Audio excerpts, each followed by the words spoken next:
our 10 o'clock panel. This is the things you don't learn from adventure design. And my guests here include Mike, if you want to introduce yourself. Hello, I'm Mike Czaplinski. Some of you who are long-standing attendees of double exposure events might know me as Croc. I used to do security, but I've been playing role-playing games since 1979. So I've played a lot of games, and I actually have a couple of published adventures, and I've done a lot of thought about different styles of games, and this panel was my idea. So I hope people are as interested in this, thinking about this as I have been. Your punishment for having a good idea is you have to run a panel about it. This is only the second like panel I've ever done at a con like ever. And I've been on since 1983. Welcome to doing it then. Yeah, older than anyone here on the stream has been alive, I think. I don't know about that. Not even close, but yeah. Streams. That's true. You're old fart like me, Daryl, but yeah. Warren's a young. Speaking of Warren, hello everyone. My name is Warren Morrison. For those of you who come to the double exposure conventions, you've seen me around. I am a staff member there. I cut my teeth on game design, modifying D&D and Old World of Darkness modules and adventures. So it's a topic that's really been kind of close to my heart for a long time. So I'm really interested in this topic, and I hope we can all learn something from each other as panelists and attendees. Awesome. I'm Darren Watts. I'm used to be the owner of Hero Games, publisher of Champions and similar type products, and also the president of Indie Press Revolution. I got out of the owning things business about 10 years ago and now work primarily as a freelancer, where I've written for Star Trek and Doctor Who, and I'm currently working mostly for Greater Than Games on the Sentinels of the Multiverse role-playing game, which will be based on the very popular cardboard game Slash. So, and also Metatopia is one of my babies. I was a co-founder of the con, and I run the panel and art track here. So I did not know that. Very cool. That's true. And we sent out our best wishes to Jim Lowder, who was supposed to be on this panel, but has come down sick. He gave us a few hours notice, at least this morning, saying. So we hope he gets better rapidly. Yeah, definitely. Indeed. I'm sorry. I'm really, after reading his bio, I was very sorry I didn't get the chance to meet him, because he seems like... He should be, hopefully, he was saying he hoped he would be around tomorrow, right? That he would be able to kind of like crawl forward. So he may make his panels for tomorrow, but... We'll find out. I'll have to see if I can be a participant on some of the panels tomorrow, or a spectator. But I have yard work to do, and I have a D&D game. Since this was your idea, Mike, you want to start us off? Where do we begin this venture, this journey? Yeah. Well, I mean, I think for me, what the direct inspiration for me was very personal, because like pretty much anyone in game design or who plays role-playing games, I'm a frustrated writer, and I've been trying to, write things and trying to mine my experience playing games. Because when you make a game, you make a home game especially, you will invest a lot of creativity in it. And I found that trying to write stories drawn from the stuff that I had done for games was a lot of work, because when I looked at what I had created, it was always history. It was always a setting. It was a city maybe, or, a castle, populated with creatures and things. And I realized that, making a history, making the history of Deep Ones in Baltimore, which I did for a Call of Cthulhu game once, wasn't the same as writing a story and figuring out how, how to engage people. And the thing that was missing was I was making a board, but there were no chess pieces, because as the GM, you have to build interpersonal skills, but you're not making your character. And the traditional way of doing this sort of thing is, I'm the GM, I make the dungeon, my friends show up, they've decided, they say, hey, I like to play a wizard. I'm going to be a wizard. Oh, I like to play the rogue. They kind of just, Hey, Mike, everyone brings their own. Yes. Can I interrupt for 1 second? Can you just double check your headset connection? You're coming in a little distorted. There's some bubbles and pops on your audio. All right. Yeah, I'm going to shut my video off for a bit, because that should end with. How's that, better? Yep, that's better. Yeah, it's bandwidth in my house. Got it. Okay. Anyway, so it was it as a GM, I found that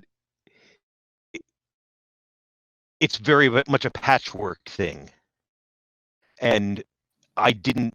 It took me a long time to understand that a better way to go was, rather than me start the adventure and have people walk across the board, it was better for me. I accidentally discovered the whole session 0 thing, in the 80s, which I would basically sit down with people and say, hey, what do you want? What do you want to play? Who do you want to be? And often that has made me do better games and be a better GM, because that way, because we've all had the experience, even in a case where, you have a pre-made dungeon, everyone brings their own character, there will be dynamics between players. I ran a game recently for some people, and I had the adventure set out, and they had reached the end of the adventure, but because of the way the characters were interacting, we played for a good hour after the end of the adventure, because the characters made choices. There was stuff to work out, right? Exactly, and it was, to be honest, it was better than anything I wrote, because the dynamic was, one of the players was playing a lawful good cleric, the other was playing a chaotic evil tiefling monk, and they had ended up scamming the villain out of money. And the lawful good cleric said, we can't keep this money. We've got to return it to the people who really own it. So he stole it, and there was a wonderful chase across, the setting that I had to try to bring the money back to this. It was a gold dragon, but that it would take too long to explain. Right. Sure. As you do this sort of thing, right? It ended up, it was a running chase on hippogriffs that ended up with everybody getting knocked off their hippogriffs and falling into the fountain in front of the school that this dragon runs. So I'm gonna kind of jump off that a little bit, and I think that whole experience is kind of indicative of where modern role-playing games have gone. And there's always the argument of, they've gone too far, that side, or they haven't gone far enough. That is neither here nor there. As far as I'm concerned, that's personal opinion. But like, if you look at modules, like old school D&D modules written in the 80s, they're very much, here are the people involved, here is the place you need to go, here are the things you need to kill. Not necessarily in that order. Right. And it's very almost formulaic. There, you could sit down and just I'm here to roll dice and kill things, or you could put the role play in yourself, but it wasn't written to incentivize that role play. As you get kind of further on into the early 2000s, now you have the people who were the kids growing up playing those games now being like, wait a minute, I can write this myself. I mean, all right, I can't write it from scratch. I definitely can't do that. That's ridiculous. But I can take this module and I can be like, oh, here are the 3 gnome sisters we meet. Well, guess what? All 3 of you are now directly related to one of the characters in the game. They might not even know that. And you kind of create these role play scenarios. And I think what's really indicative for me of the tabletop role-playing industry of that is the transition from 3.5 to 4th edition to 5th edition, where when you hit 3.5, if you want that really crunchy dice rolling. You have Pathfinder, and Pathfinder has taken that ball and they have run with it, and they have done an excellent job on that. They know what they're about, and they're doing it. And fourth edition was all right, let's try keeping it like rules heavy, but in this way. That did not work as intended. And they kind of took a step back and are like, all right, what if we take an older rule set and we take some of these more role play incentivizing mechanics like backgrounds or inspirations and like put those into characters and see how people do that. And like that has been running really, really well. And it's kind of changed. I think that is the secret for why. Because I mean, Warren, especially Warren knows I was a Living Greyhawk player from almost the beginning, and I loved it. Don't get me wrong, but because it was something like Living Greyhawk, or a module, or organized play kind of situations. It's almost a completely different game from a home game because I often wondered at first, well, why is it all combat? Because the format, and I think this is still the format they use for their organized play, is three encounters, which are always combat. Right. And there was very little role playing because organized play comes out of the original roots of trad role playing, which itself is based on wargaming. It's a wargaming mechanic. It's a wargaming idea. You're scoring points, right? And then you move up and down from points. I'm actually, if you don't mind for a second, I'm going to take Warren's history and actually like bring it back a little farther, because the key split here, I think, is actually a little earlier than what he describes. Okay. Right? Because what we're talking about is the framework within which trad RPG and storytelling RPG separated. In the first place, right? And trad RPG has to deal with the fact that its history is longer than story game and goes farther back into a much more mechanistic, kind of like original milieu that it was operating in, right? And so it is very easy for story gamers or for like modern designers to kind of like look at trad and say that the difference between what we do is like, where we care about the art of the game, we care about the story, we care about the experience, and all you guys want to do is roll dice and kill things, right? And that's an easy split to define, but it's incorrect, right? Because because the impetus to do stories has always been there. Exactly. Well, that's what I want. That's what I want to talk about with this, is that trad RPGs coming out of this tradition of war games, right? Of the idea of like, transition of the way Brownstein, like basically invented the concept of role playing, and then D&D, kind of like expanded from there. And then there was Blackmore, with kind of a bridge between Braunstein and right. But the idea that your piece, your character, your thing, the unit that you controlled changed over time, right? Is the first invention. It's the first breakthrough of role playing game, right? The idea that like, what if the last module that I went through with this piece, with this character, what if the events of that affected me and carried me forward to the next one? And so my character was experiencing things in time like a story. Yes. Right. That's kind of like that's without that step, you don't get role playing games at all. Right. Even though it's the most kind of like primitive proto idea of a role playing game, still the idea that like, what if when I was playing Monopoly, if my car won, it got better next time. Right.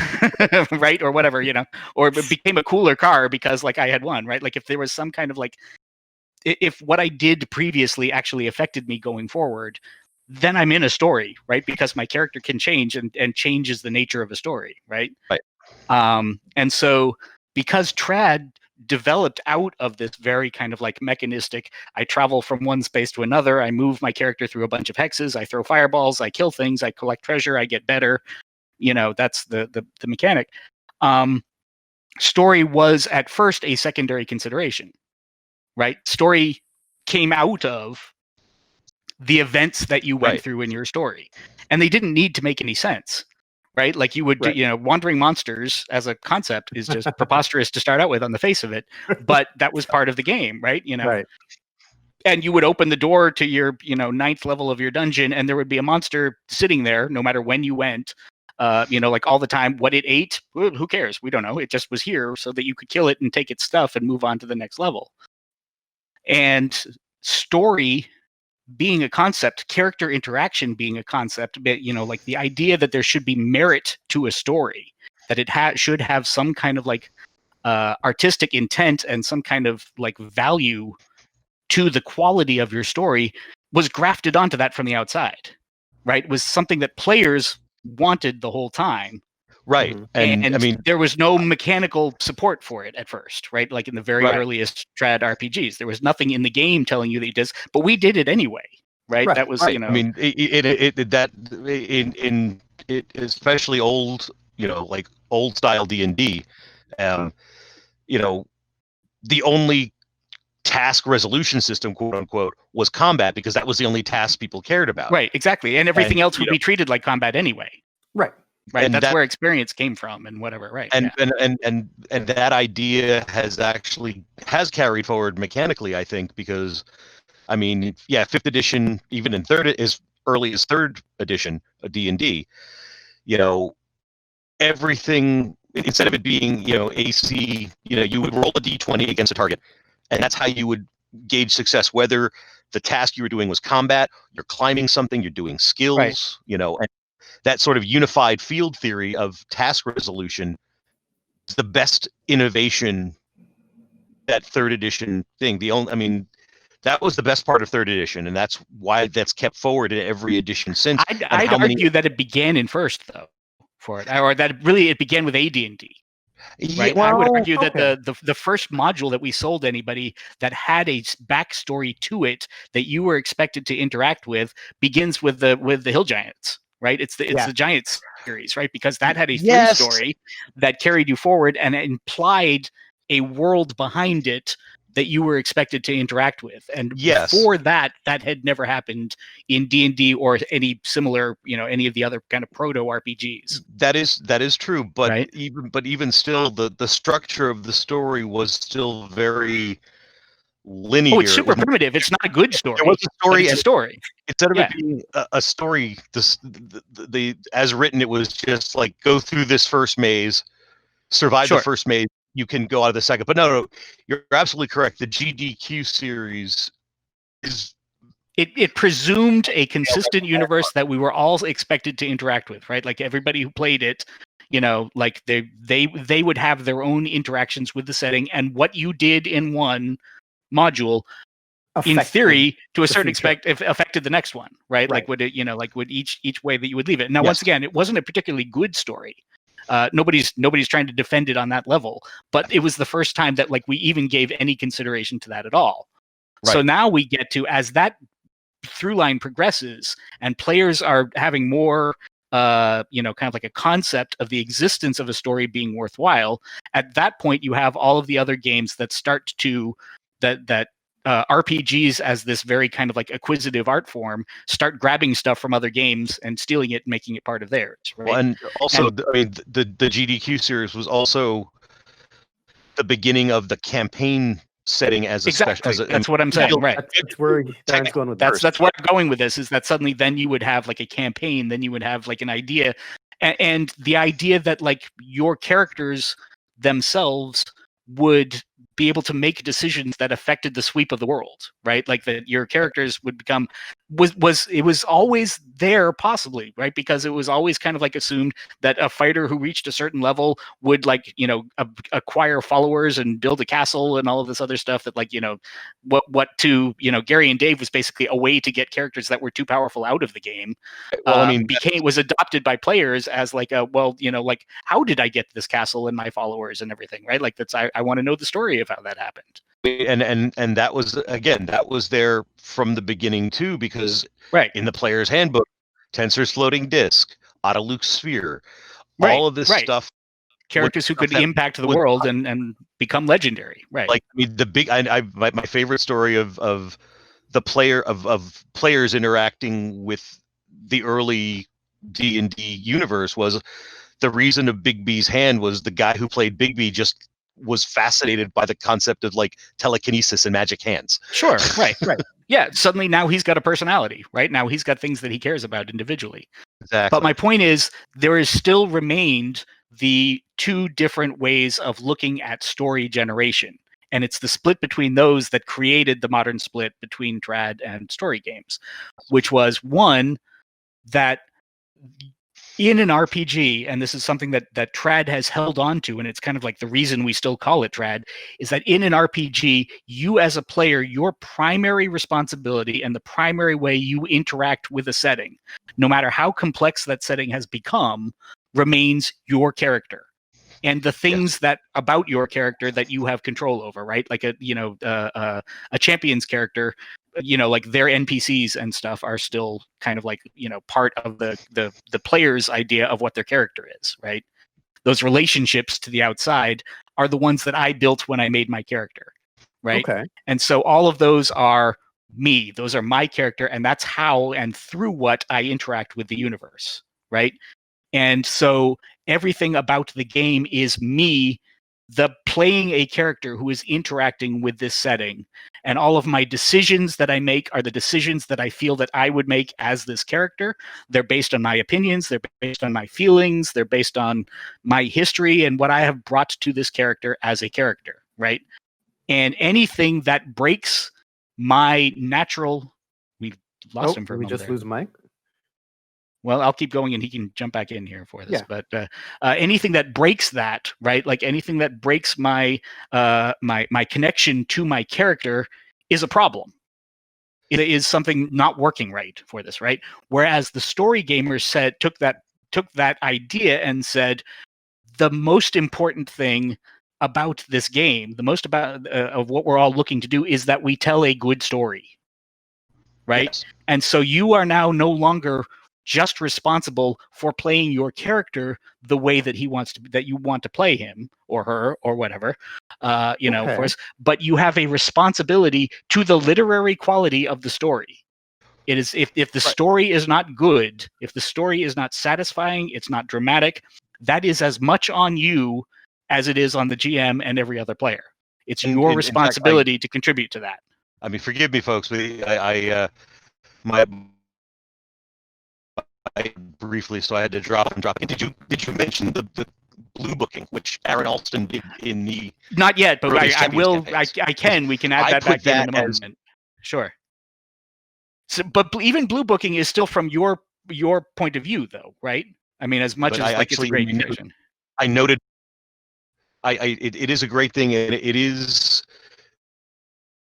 was a good precursor of games like Fate, where you build the connections to the character from the get-go, between the characters from the get-go. Absolutely, yes. The only downside of the fact that blue booking was only the beginning of that evolution was much like making a character.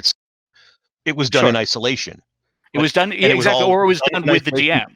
Right? I know, and that's it. It was an interaction between the GM and the player. Right. It was a good start, because a good GM should know, this person wants to do this other person wants to do this, let's you and him fight, right, so to speak. Absolutely, yes. But my point is, from the story gamers took that step back and said, I have a responsibility above the players at the table, right? Like each of us is responsible for the quality of each other's stories, as opposed to just my interaction with this universe. And so I'm going to make decisions that are not necessarily based just on what my character feels that they should do. I'm going to make a decision as a player, separate from my character, that it would be interesting if my character had this problem. Right? The character doesn't want to have that problem. If I was playing my character, I'd avoid that problem, right? Because if I could see it coming, right? But for the extent of the that I, as a player, say it would be really cool if I had this problem. Right. Would be awesome, right? Like, and taking that step out of their characters to look at the nature of of that character's interaction with the story, with the other characters, and making that an explicit mechanical portion of the game is the split that happens between trad and story games. And right? I mean, Trad people love it when they tell a good story. They think it's awesome. It's not that they don't like story, right? What they think is that story is something that emerges when a bunch of people play their characters well, right? Story is just a thing that happens, and we tell an awesome story of the time that me and the other characters did this awesome thing, and it was amazing and it was dramatic, etc. for us, but we were all still playing our characters. All right, guys. We've actually talked a lot on this topic, and I really like it. And I think we should move on to another, because I think Darren just really accurately kind of summarized the thing that you learned. I think that's an excellent idea. Writing adventure. Sure, rock on. In the spot. So, Mike, what's the next topic for us? Where do we go from here? All right. Well, we've talked about the difference between what I like to call the min-maxers, or what has been called min-maxers, versus what I call improv actors, which is trad versus storytelling. Right. We've talked about how I would like to point out that those two groups are not mutually exclusive. No, not at all. No, there are everyone. I think everyone who plays role-playing games has aspects of both, because there are times when all I want to do is just have a finely balanced character who can kill a giant with one sweep. There's a satisfaction to that, but there's also a satisfaction of sitting down and convincing the goblin chief not to attack the village without having to kill all the goblins. Right. I've been playing a lot of D&D, and I've been playing, thinking in terms of doing it for kids, and it's the allure of world building. And this is something it's not just confined to doing role-playing games. I mean, there's a reason that everything is a trilogy, and it's not just because of Tolkien. I mean, Tolkien wrote his book, and Lord of the Rings, of course, was supposed to be just one book. They had to split it into 3 because it was so long. He thought of so many things that he wanted to put into the story. And I mean, how many other fantasy writers have written books and they've put more into the building of the world, where the actual narrative of the books is young farm boy finds his father's sword and goes out and, kills the evil king. So actually, Mike, you talking about Tolkien, I think dovetails really well into this question we just got from Clark Valentine. How do you write an adventure for publication that directly grabs the hooks the player characters? Hold on, that was on me. Let me try that again. How do you write an adventure for publication that directly grabs the hooks the player characters engaging in the adventure provide, expected even among many trad players these days, without knowing beforehand what those hooks are? Well, and that's an excellent question. It's very difficult. I would say part of it is to understand the genre that you're operating in. This is a place where genre is working to help you, right? Because the kinds of hooks that players are going to offer to you, depending on the genre that you're in, are to a certain extent predictable in the larger sense, right? Somebody in the group is probably going to have a love interest that can be menaced. Somebody in the group is probably going to have a personal relationship with the villain, that predates the current problem or something like that, right? Like you can kind of pull back and write to those and know what those are for the genre that you're working in. If you're telling a Western or a mystery or a superhero story or whatever, know what those are in advance, so that and offer kind of, I don't want to say generic, but adaptable ways to interact with the hooks that your players are likely to offer you. Yeah, and also multiple on-ramps.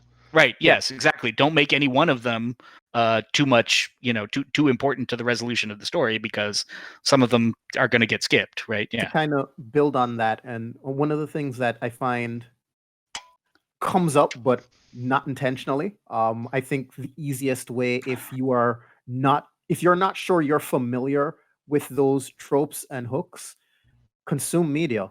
If you are writing a fantasy novel, go look at what the top 20 fantasy novels are, I guarantee you a large bunch of your players who are sitting down to play D&D are familiar with the tropes in those books. If you're writing superheroes, go read some comic books, go watch the MCU movies.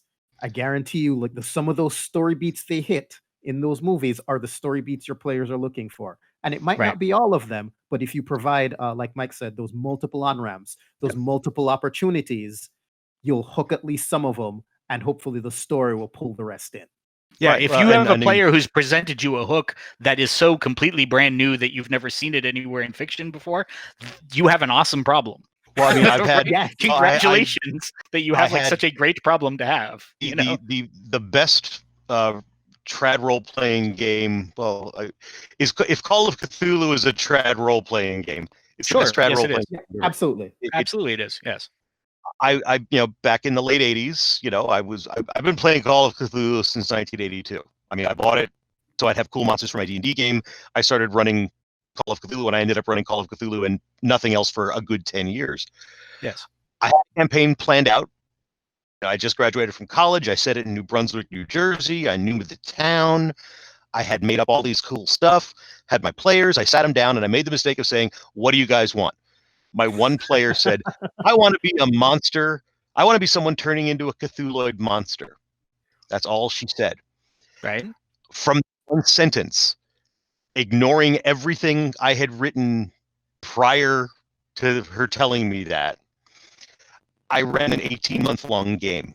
Sure. Of sessions. Absolutely. Each session was 6 to 8 hours. And what's the best great about it. I'm sure it was. And what's great about that is that's not even out of genre, right? I mean, it completely surprised you at the time, but people turning into monsters is precisely what Lovecraft is about. It's precisely what that's, because again, there were 4 people, so it was like she was a student. Another person was playing a professor. So she was the professor's student. And of course, in the course of the game, they fell in love in character. And another person came on as another professor at the school. Their third roommate joined the game, and I'm like, well, how can I fit him in? I'm like, well, the other 2 characters, I like a little pulp. I like a little pulp in my horror, so I'm like, they need someone. It was the Ian Chesterton problem that William Hartnell had. The old guy needs a tough guy, and so I cast my friend John as Wade, the professor's intern, and football player, burly guy, and I ended up giving him a secret too that I knew from the beginning, but he didn't know until 10 years after we finished playing, because we all, the game ended, we all split up, and we all ended up living back down here around DC, and I'm like, hey guys, let's get together for one last adventure, because there's one part of the story I never told you guys. Wade figured it out that Wade's whole thing turned out was he was a deep one, right, that had been rescued by the shadowy government intelligence agency that was running at the time, and he thought his parents were dead. Well, his mom was dead. Yeah. Sure, fair. And this was all stuff that came because of the iterative creative process of me working with my players. Absolutely. And that's a perfect example is my point of that, like, trad does not mean ignoring story, or does not mean that there's a difference in that story. Trad is saying, but each time, right, those players were interacting with you fully immersed in their characters. Yes. Right. At no point did any of them step outside and say, I want to change the story. I want to manipulate the story in some way other than being my character. Well, they did manipulate the story, but they manipulated the story by playing their characters. By playing their characters, right? That's my point. That's my argument. That's what trad is, right? Exactly. That's trad working the way it's supposed to. And I mean, it's the whole thing of, sometimes I honestly think that the difference between a storytelling game and a traditional game is largely an illusion, and it just depends. How strong do you want your martini? You want more vermouth? You want more gin? Yeah, right. You're certainly not the only person that has that opinion. Absolutely. It's the spectrum of immersion, I think, is the first level that you differentiate them between them. Right. And this is why this is why there's one place where I think sheer mechanic, there's only one mechanic I think that's ever been created that that forces actual role playing, which is I think the sanity mechanic in Call of Cthulhu. That is a bold statement. I will back it up, and I will back it up not just by my anecdotal experience, which of course, while interesting, is not necessarily provable. Sandy Peterson told a story, and I've heard him tell on a podcast, and I've heard him actually say it in person because Sandy is kind of a friend of mine. So I got very friendly when he still lived in DC. He was running the haunting scenario. Supposedly the most played role playing game scenario ever was the haunted house, the Corbett House in Call of Cthulhu. He was running an early session of it for his heavy RuneQuest people, all traditional wargamers who played RuneQuest. Mm-hmm. And they decided, we're going to try to read this spell out of this book to summon the invisible stalker. And they did it. And he said, okay, well, it materializes, roll for sanity. We're not going to roll sanity. They're like, why not? And Sandy was like, why not? And they're like, we're not opening our eyes. We're just reading. We're reading it, then closing our eyes. We're not looking. He scared the bejesus out of these people who are hard-bitten veterans who would fight, hordes of evil warriors and monks, and he scared the living bejesus out of them. Sure. All mechanic. It was all mechanical. Right. Because they knew some of them had some sanity loss and fright before, and this was an early playtest, and that's when Sandy was like, I'm onto something. And I have seen it where I agree, it's a brilliant mechanic, despite its problematic nature of the way that Lovecraft handles insanity in the first place. Well, and it is certainly completely accurate to the terribleness of Lovecraft occasionally for it, but as a mechanic, the specifics, of course, are probably, especially in the early editions where they were still classifying certain behaviors as exactly. There's a lot of problematic stuff to it, but like I said, it's leaving that part aside. As a mechanic, it's a brilliant mechanic. Precisely because what you are paying for, you are basically exchanging information for competence, right? And that's a fabulous mechanic in a game, right? Like the more I know about what's going on, the less capable I am of dealing with it. And so I'm always trying to find that middle ground in between, like how crazy do I need to go to fix the problem, right? But even aside from that aspect of it, and I've had this experience running tables for Call of Cthulhu. Mike, after even the most, I have a question for you, so keep going. Sure. Well, even immersion-resistant player who may refuse to talk in first person, not speak in character, and always say, "Well, my character does this," as opposed to saying, "I do this." Right. When they with their sanity score and they know, "Oh, I've lost 10 sanity points," that will kick them into doing something resembling improv acting, and I think I've succeeded. So now, I would further argue that for example, the entire the invention of disadvantages in Hero in Champions, is just as important for that sort of thing. So, well, hold on, we have a question here from a question here. Shibuyang. I hope I pronounced that correctly. That's Mo, man. All right. If you insist your game can do both trad and story, or trad with story cheats, is it not refined enough? Or as a trad game becomes more story, where does the distinction go? It's a spectrum. Any game, any player is on a spectrum, on the way that I define it anyway. I mean, feel free to argue with me about my definition, but the definition itself allows for a spectrum, right? It's like the hero without story points is much more trad than hero with story points, right? I mean, it's just by adding that mechanic of adding story points to the game, you have moved the concept of hero, in the story direction of that spectrum, which is really interesting, because story games in general, like if you go more to the end of that spectrum, have very little to no mechanics. So you added a mechanic. I added a mechanic to get there, right? Exactly, right? Because that mechanic tells you that, as opposed to the rest of the game, this is an opportunity for you to step outside your character, step outside your interaction with the universe of that character, and think about the story and think about, I would like to change a detail about this universe just by paying this mechanical point in doing so, right? My character cannot change this thing about the universe. This is me as God stepping in and saying this thing about the universe is different, because my character has earned this mechanical point. Or is out of a pool of these that like came with my character when I built them, right? And so that's a thing that you can create, a thing that happens that was not done through the actual action of your character. And by doing that, you have taken a step, on the path towards story gaming. Now, eventually, story gaming, as you say, is going to start chopping rules out of the games entirely, and not to be concerned about precisely what your bonus from being undercover is from a left-handed bad guy in the darkness with, whatever, all of the different like features of the universe that hero or GURPS or something like that are going to pile on, and just say, oh, it's a dangerous situation, take a -2, right? And whatever, and just that accounts for everything that covered 10 pages of rules in the hero book, right? Kind of thing. So at some point in that process of moving along the spectrum, you start shaving rules out rather than adding them on. But in order to get that first step, you actually have to make an addition to the hero rules and give the players mechanical permission and mechanical support for doing things that their characters themselves are not doing. So I actually want to kind of re-ask the first half of his question specifically to you, Darren.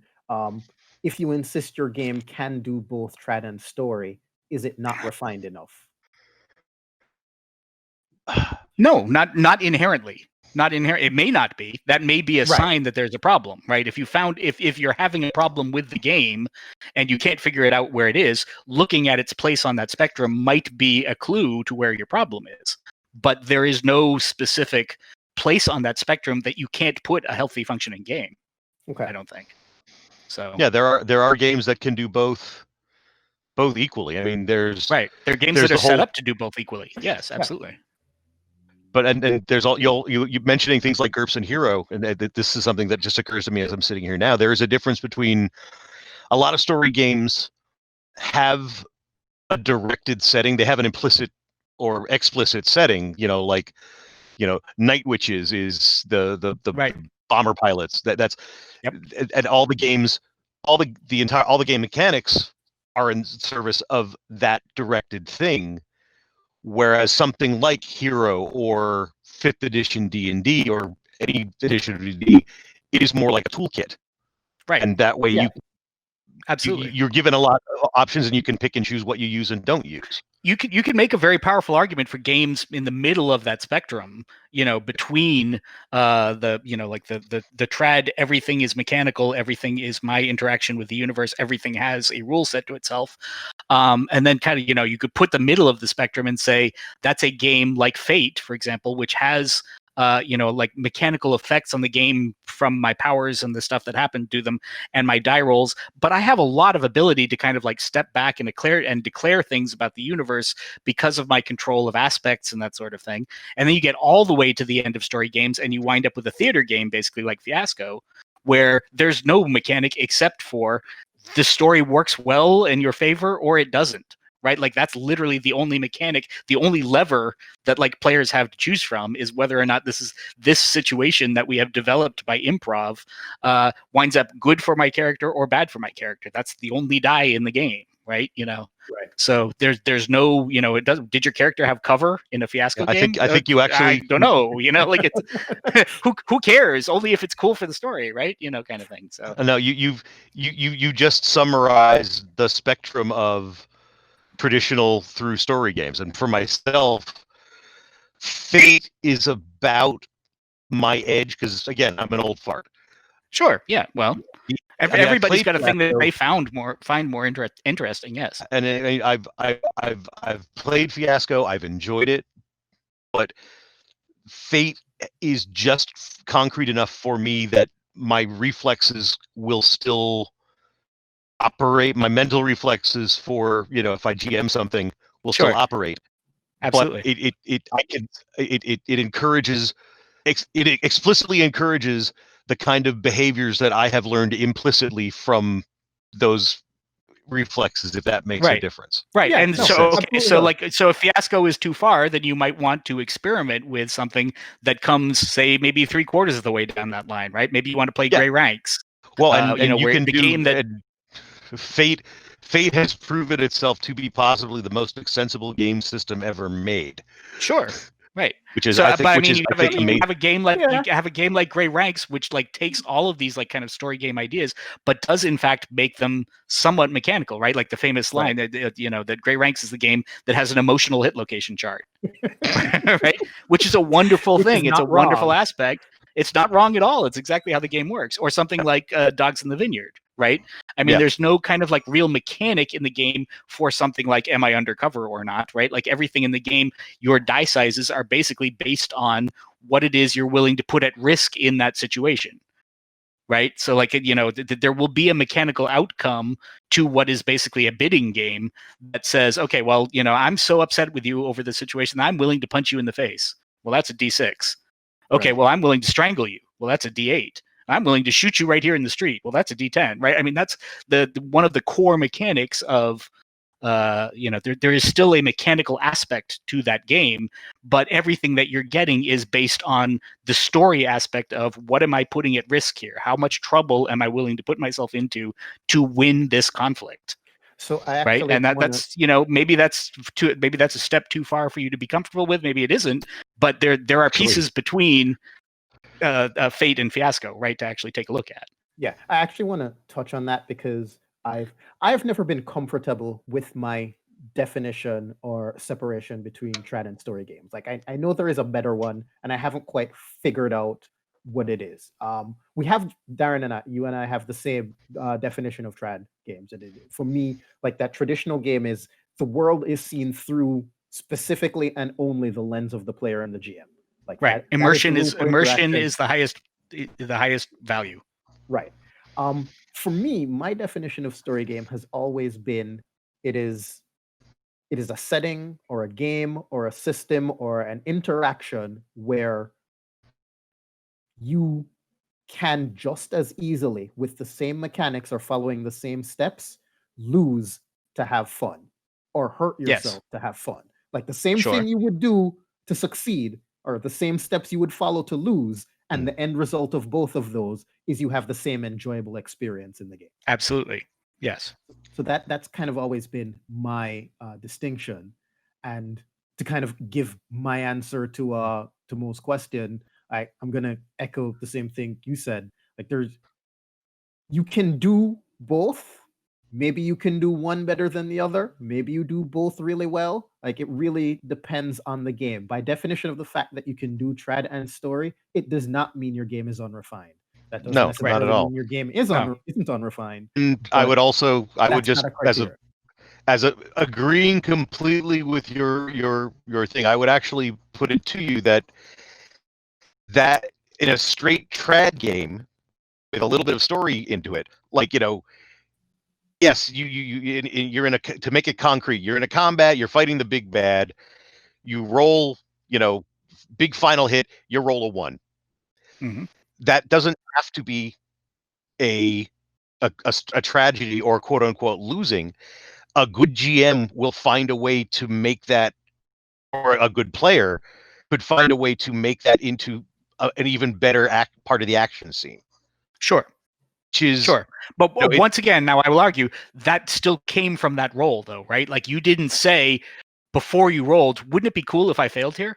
Right. If you did that, you're in a story game. If you roll a 1 and then say, I'm going to turn that into something awesome, then you're playing a trad game. Yep. If you that's my difference between them. What if I decide to take a 1? What if I roll a 1 and fail this so XYZ can happen? Right. What if I don't even bother to roll because it would be cooler to fail? Right? And then I'll get something out of failing later. Right? Then I'm playing a story game. Right. Or once again, that's where I'm sitting on that spectrum between those. Right. Reacting to the 1 and saying I'm going to do something incredibly cool out of that 1 for it, then you're playing a trad game, and there's no I'm not making any judgmental difference between those, right? Like it's not like one is better than the other. They are just different ways of interacting with the fiction. I mean, there's ways to write for them. Yeah. Right. It's again, it's improv versus intention. I mean, story games have a lot more intention involved than a trad game.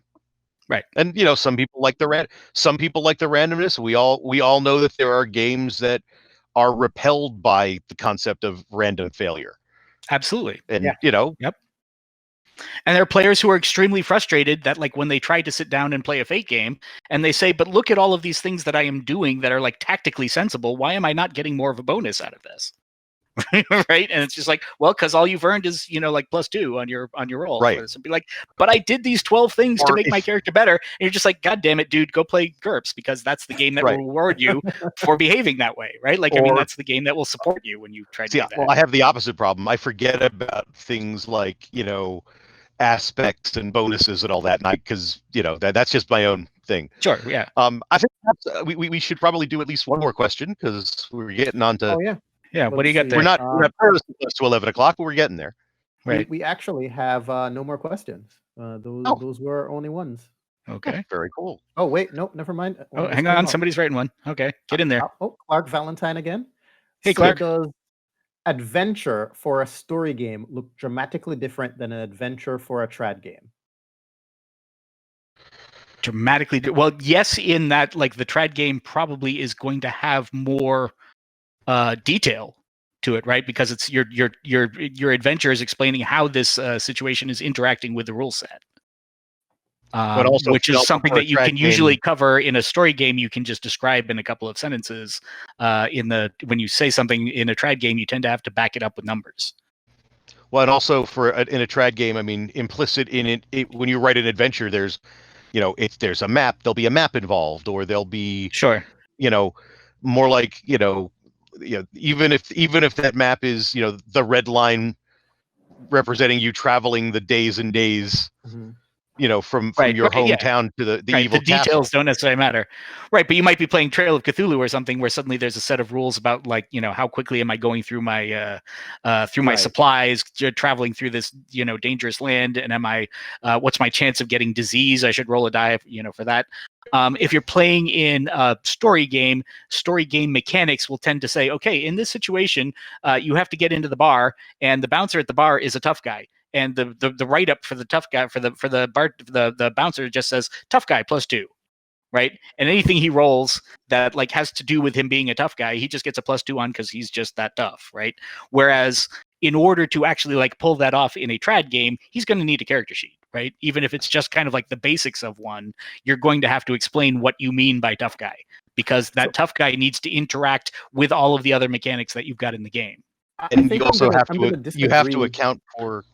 Well, you'd have to account for not just physical, but are they going to try to deceive him? Are they going to cast a charm person on him? Right. That's part of the mechanics of the game. I think I'm going to disagree with you and Mike on this one. I actually don't think it has to look dramatically different. Like, obviously, it definitively can. There's no question about that. But I think when you kind of look at an adventure and using the kind of standard D&D adventure module, because that's what I think most of us grew up on. That's like what the first one was. It'll have a description of the setting, the area you're in, what's going on in the world. It can be exactly the same in both cases. It'll have a description of the characters involved and, like, personality, appearance, all of those non-stat things. That can be exactly the same. Mm-hmm. Now, when you get into the actual mechanics, yes, that's where it'll be dramatically different, but that's just one element. And kind of using that example you gave, if this guy has tough guy +2, like, that's the extent of his character sheet. Yeah, we don't have 2 pages worth of breakdown on the multiple ways you can defeat him or overcome him or get around him. In the context of how you overcome challenges, yes, in that aspect, it'll be dramatically different. It kind of has to be by definition. But everything else can be exactly the same. Like, I could take a D&D module and it would be work, but I could take every monster out and I could give them fate aspects and I could put them back in. And put them back in. A kind of a middle of the road kind of way to approach that. And it's going to look almost exactly the same. Yeah. The other thing that's different for this, or that kind of like depends on this, is the subset of trad that includes OSR. Well, right. yes. We'll talk about, like that's kind of like an entire, it's not entirely different because it fits on that spectrum and it tends to fit on the trad side. But there is an assumption in OSR specifically that the joy of the game comes from the things that are not mechanically covered. Right. Right. Which is part of like the appreciation that OSR has for this, is that the players are intentionally going to do things that the rules don't cover because the rules are written primitively on purpose. Right. And that freedom to kind of like move where the rules don't go is where the joy comes from in that kind of like OSR philosophy, right? It's like it's the garage rock, right? Kind of thing. We don't know how to play our guitars on purpose because it's better that way, right? Right. Kind of thing. Even though I haven't read too many OSR games, I have to, the ones that I have read, which is specifically DCC, and and something written by some guy who wanted to do a D&D version of Indiana Jones. I have no idea who wrote that. I don't know where that came from. That's a terrible idea. Yeah, exactly. But the beauty of OSR though is, yes, the game, they're written primitively in the style of the old white book D&D, but they're done so absolutely on purpose. Yep. No, because they use the core OGL mechanic of roll a d20 against a target number. Right. That's having your but also it too. Right. The OSR philosophy says, what would be awesome? My character's idea for how we're going to get past that bouncer in the bar is we're going to go to his house the night before and we're going to get him drunk and we're going to slip something into his drink and make sure that he doesn't show up for work the next day.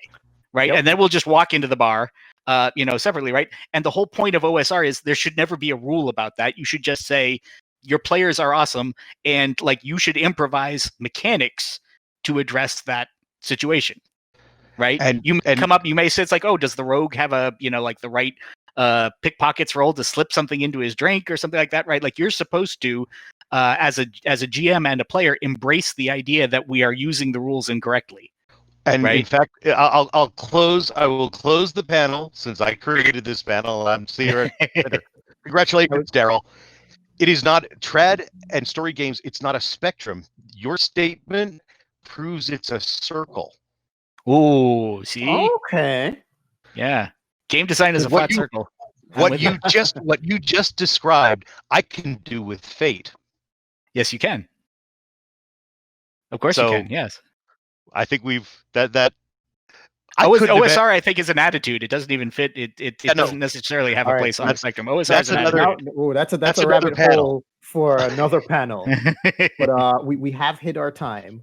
Yes. So thank you very much, Mr. Watts. Thank you. Thank you all. Thanks for coming out. I hope you guys enjoyed this. I did, and I certainly hope I acquitted myself well. Oh, not at all. I'm delighted. Congratulations to you on what you said, your second panel ever. Yep. Well, there you go. The second, I have sat in on panels impromptu, but these were the first. This con was the first two panels where I was planned to be on them from the get-go. Where your name was on your name's in the program. There you go. Indeed. Okay. Good for you. Congrats. Well, maybe if I can file the serial numbers off of what I've been writing for my friends' kids, maybe I'll try to get it published. There's absolutely nothing wrong with that. You should absolutely do it. And in fact, I know of a convention where you can listen to some where you can actually work on that, right? Yeah, there you go. Indeed. We'll see how much I get, how much my yard raking I get done, and how long my DNR run. Excellent, gentlemen. Thank you. All right. Thank you all very much. Bye, everyone.